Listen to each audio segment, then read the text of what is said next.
What's going on, everybody? This is Eric here with Classic Cards.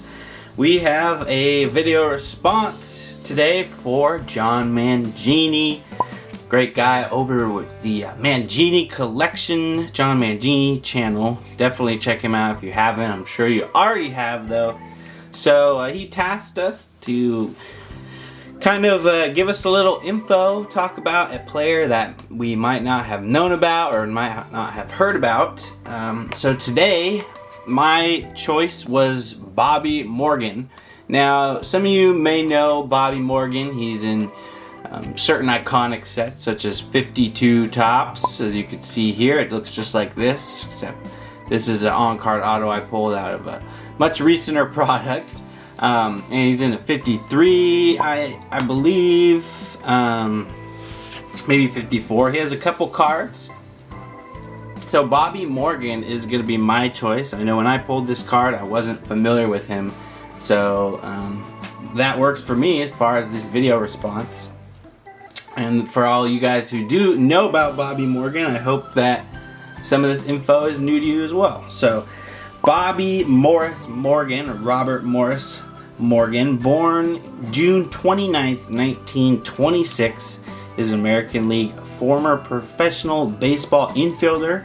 He played 8 seasons in Major League Baseball between 1950 and 1958 for the Brooklyn Dodgers, as you can see here, Philadelphia Phillies, St. Louis Cardinals, and Chicago Cubs. Some pretty good teams there. He was born in Oklahoma City, Oklahoma. He began his pro career in 1944. He played for two minor league teams before he was drafted into the war for military duty. Spent the next 2 seasons, 45 and 46, in the Army, where he served in the European Theater of Operations. He went to the Nuremberg trials in 1949, and he was named the most valuable player and all-star shortstop of the AAA International League after he won the league batting crown, batting .337, and collected 112 runs batted in as a member of the Montreal Royals. Pretty cool. His days with the Dodgers were spent as a utility infielder, playing behind Hall of Famers Pee Wee Reese, Jackie Robinson, All-Star Gil Hodges, 1953 Rookie of the Year Jim Gilliam, and slick fielding Billy Cox. He played in 3 World Series games for the Dodgers. Yep, in the 1952 series. He was put in as a defensive replacement in Game 4. Lined out as a pinch hitter in the 9th inning of Game 7 against Bob Kuzova of the Yankees. And in the 1953 Fall Classic, he again lined out as a pinch hitter in the 7th inning of Game 6. Traded to the Phillies in March 1954, Morgan enjoyed his best big league season that year, setting personal bests in hits, which were 119, pretty dang good, doubles, home runs, 14, and RBIs, 50 that year, and a .262 batting average as the Phillies' starting shortstop, where he displaced former whiz kid Granny Hamner. Yes, Granny Hamner. The following year, he was moved to second base and slumped at the plate, unfortunately. Overall, as a big leaguer, he collected 487 hits and 217 total runs batted in. With 96 doubles, 11 triples, and 53 home runs, he batted .233. His playing career continued in the minor leagues through 1963. He then managed for 3 seasons, 64 to 66, in the Phillies farm system, and then scouted for the Orioles, the Royals, and the Twins for 15 years after that. The last year he would work in baseball would be 1944, and still today he is at the bright young age of 93 years old. And I just have a couple interesting kind of answers that he gave to an article by the put out by the Oklahoma.com, Oklahoman. Bobby talked about some kind of memorable experiences. So just to close out this video, I'll leave you with some of his thoughts. So he said he played in the GI World Series in Frankfurt, Germany in 1945, which I thought was pretty awesome.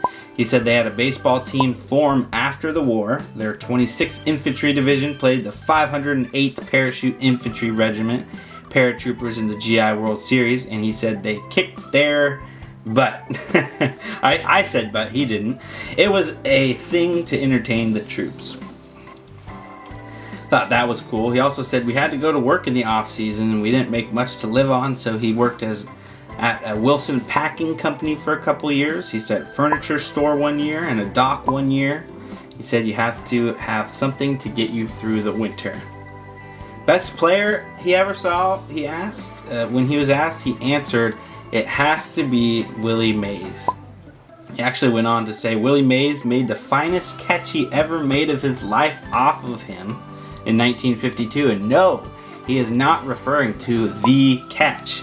This catch in 1952 was in the bottom of the 8th inning in Ebbets Field in Brooklyn, and he said there weren't any TVs in those days, so hardly any people saw the catch, but the players and spectators and the sports writers up in the press box.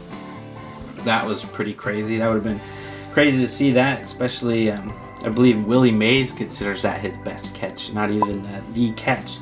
So, and he said, I went up to bat to pitch hit for Carl Ernstine. We were up 1 run behind, had 2 men on. The pitcher hung me a curveball in the wheelhouse, and I hit a blue dart to left center field.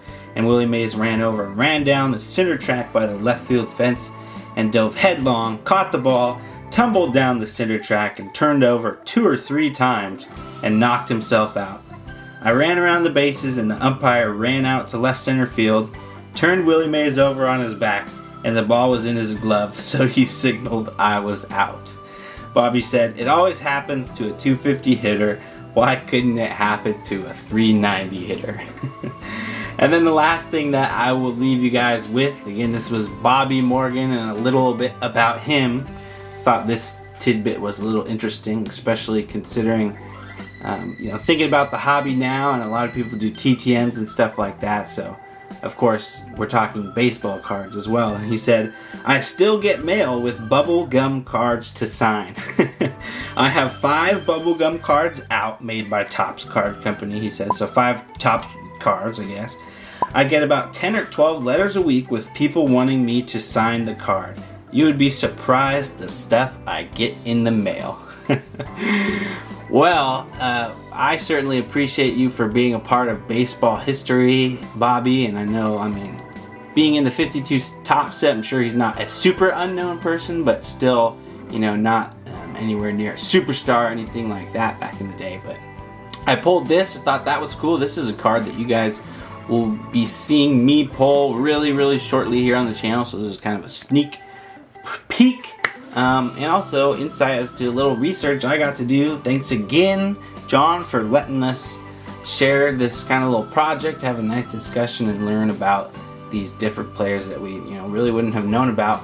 Definitely check him out. As always, everybody, keep collecting, care about the cards, and most importantly, each other, because it's a card community.